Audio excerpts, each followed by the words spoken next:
Assalamualaikum warahmatullahi wabarakatuh. Perkenalkan, nama saya Siti Zulaika dengan NPM 19310107, mahasiswi UGRIS Prodi Pendidikan Matematika. Oke, di sini saya akan menjelaskan materi transformasi geometri, khususnya materi translasi untuk SMP menggunakan alat peraga GeoGebra. Dalam video ini saya akan menjelaskan tentang pengertian translasi, rumus translasi, aplikasi translasi terhadap titik, garis, dan bidang, serta praktik alat peraga. Oke, apa sih itu translasi? Oke, di sini jadi ada pengertian translasi. Teman-teman boleh pause aja bagi yang ingin membaca. Jadi di sini intinya translasi itu adalah perpindahan dari suatu titik oleh sebuah garis, ya. Nah, kemudian teman-teman udah pada tahu belum sih rumus umum translasi? Nah, ini juga boleh di pause ya sama teman-teman karena di sini durasinya cukup cepat. Jadi kalian bisa baca dengan cara di pause. Kemudian yang ketiga ada translasi terhadap titik, garis, dan bidang.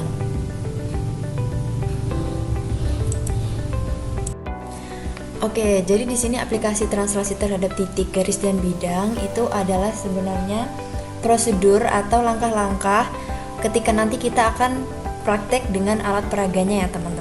Jadi saya di sini akan membacakan salah satu saja, yaitu translasi terhadap titik, karena nanti prosesnya akan sama saja. Kurang lebihnya seperti ini. Translasi terhadap titik, yang pertama itu kita menentukan sembarang titik yang akan ditranslasikan seperti pada gambar, yaitu titik A min 5,3. Kemudian bentuk vektor pada tools GeoGebra, nanti ada sendiri ya toolsnya.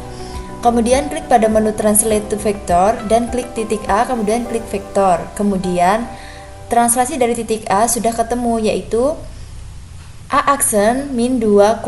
Maka titik A akan berpindah sepanjang vektor C. Oke, sekarang kita langsung praktek aja ya. Tadi kan udah ada tuh langkah-langkahnya. Nah, sekarang kita masuk ke GeoGebra. Sekarang kita menentukan titiknya di tools yang sudah saya tunjuk di aplikasi tersebut. Nah, kita klik yang ini untuk menentukan sembarang titik. Kemudian klik titik A sembarang. Di sini saya kliknya di sini A, mohon maaf sebelumnya. Nah, di situ saya klik kanan untuk memunculkan nama dan angkanya atau nama dan nilainya ya. Nah, untuk membuat vektornya kita masuk ke menu vektor, kemudian kita buat vektornya sembarang. Saya buat di sini. Nah, ini adalah sebuah vektor, kita sebut aja vektor U. Vektor U panjangnya adalah 0,6.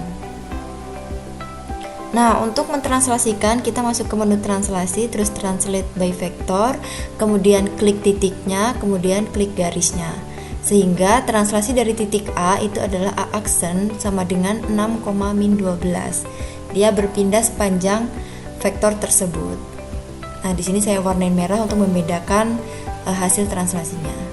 Kemudian selanjutnya ini adalah translasi terhadap garis. Nah, kita pilih di menu garis, klik, kemudian ruas garis di antara dua titik. Nah, kemudian kita bikin garisnya dulu. Oke, di sini saya bikin sembarang garis AB. Garis AD. Nah, seperti biasa saya tampilkan nama dan nilainya. Klik kanan, kemudian Nah, ini dipencet dulu supaya nggak geser. Klik kanan.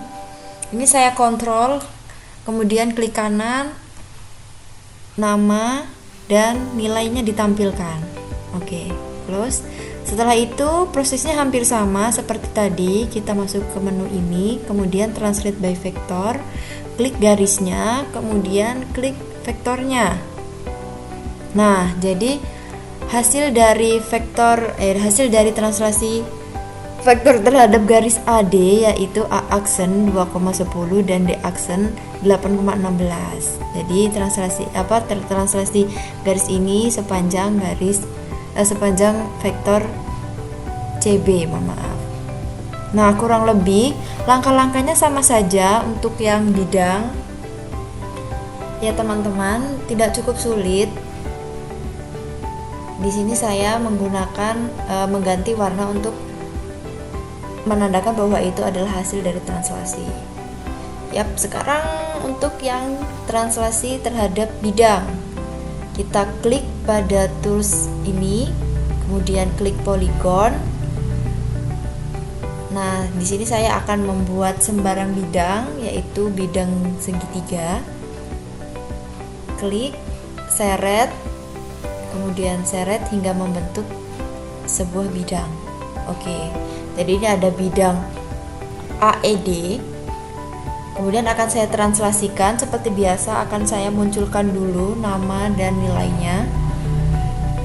Kontrol, klik titik ketiganya agar semuanya bisa langsung ya, nggak lama satu-satu. Kemudian kita munculkan nama dan nilainya. Close. Nah, kemudian kita masuk ke menu ini, translate object oleh vektor. Klik bidangnya, kemudian kita klik vektornya. Nah, jadi hasil dari translasi bidang tersebut adalah A aksen, E aksen, dan D aksen. Yang di atasnya ya. Kemudian seperti biasa, untuk membedakan hasil translasinya, saya akan mengubah titik-titik tersebut menjadi warna merah. Klik kanan, pengaturan, warna, klik warna merah. Jangan lupa dikunci, kemudian di close. Nah, jadi ini adalah hasil dari translasi bidang oleh vektor CB. Oke, sekian dari saya. Itu adalah penjelasan alat peraga, materi translasi geometri, transformasi geometri untuk translasi SMP. Sampai ketemu lagi. Terima kasih sudah mendengarkan. Wassalamualaikum warahmatullahi wabarakatuh. Kapan-kapan lagi.